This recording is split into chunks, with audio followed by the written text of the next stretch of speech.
안녕하세요. 여러분의 마음 경험 디자인하는 멘탈 경험 디자이너 조민국입니다.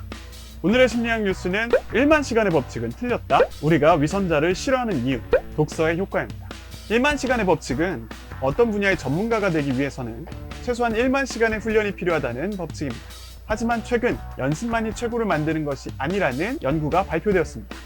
브룩 맥나마라 미국 케이스 웨스턴 리저브대 심리과학부 교수 연구팀은 뛰어난 연주자와 좋은 수준의 연주자는 모두 1만 시간의 훈련을 했다며 이후에는 다른 요인에 의해서 실력이 결정된다는 주장을 국제학술지 영국 왕립학회 오픈 사이언스에 발표했습니다. 뛰어난 연주자와 좋은 수준의 연주자는 20살이 될 때까지 1만 시간의 연습을 한 것으로 나타났습니다. 하지만 두 그룹 간의 차이는 별로 나지 않았어요. 맥나마라 교수는 가디언과의 인터뷰에서 엘리트 수준으로 나아가는 것을 결정하는 데는 다른 요소가 작동한다고 말했습니다. 예를 들어 체스에서는 지능과 작업 기억 능력, 스포츠에서는 산소 이용률과 같은 요소가 작용될 거라고 말했죠. 기본적으로 연습 시간이 기반이 되어야 하지만 최고 레벨 수준에서는 다양한 요인, 특히 기술적인 요인이 포함될 수 있다는 연구입니다. 그러나 우리가 꼭 어떤 분야에서든 최고가 될 필요는 없겠죠. 자기만의 기준을 달성했다면 그럼 충분합니다. 데이비드 랜드 예일대 심리학과 교수 연구팀은 지난 2017년 국제학술지 심리과학지에 사람들은 거짓말을 하는 사람보다 위선적인 사람에게 더 거부감을 느낀다는 연구 결과를 내놓았습니다. 연구팀은 논문을 통해서 위선자들은 특정한 비난을 발언할 때 자신들이 도덕적으로 행동한다는 것을 암시하는데 이는 직접적으로 자신이 도덕적인 행동을 얘기하는 것보다 더 설득력이 있다고 합니다. 위선자들이 옳은 일을 하지 않아서 거부감이 든다기보다는 본인을 포장했기 때문에 거부감을 느끼게 된다고 합니다. 사실 다른 사람에게 어떤 행동이 옳지 않음을 주장하는 것과 그 행동을 자기가 하지 않는 것 사이에는 논리적인 연결점은 없습니다. 하지만 사람들이 위선자에게 거부감을 느끼는 이유는 그가 도덕적인 사람이라고 위장을 했기 때문입니다. 특히 사람들은 위선자를 거짓말쟁이보다 더 심한 거짓말쟁이라고 판단했다고 합니다. 전 이렇게 말씀드리고 싶습니다. 척하지 말고 있는 그대로를 보여줄 것.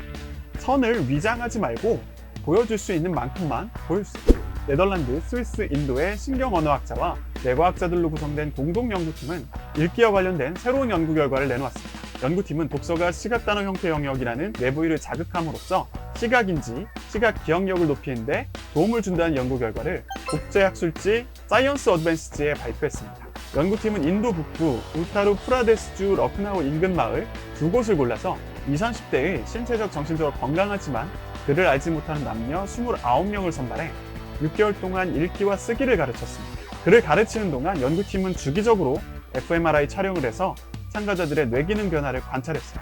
그 결과 문맹이었던 사람들이 글을 읽고 쓸 수 있게 되면서 뇌의 시각단어 형태 영역 부위뿐만 아니라 시각 관련 부위가 활성화되면서 글자가 아닌 얼굴이나 사물, 각종 문자 형태 등을 더 잘 기억하고 구분할 수 있게 됐다는 점을 알게 됐습니다. 읽기가 시각뇌의 반응을 더 민감하게 만들어 시각체계 전반에 긍정적인 영향을 미칠 뿐만 아니라 기억력과 인지 능력을 높이는 데도 도움을 준다는 것을 보여준다고 할 수 있겠죠. 저는 이 연구를 문자 습득의 초기 영향이라고 볼 수도 있을 것 같지만 분명 읽기는 다양한 능력에 도움을 준다는 걸 알 수 있습니다.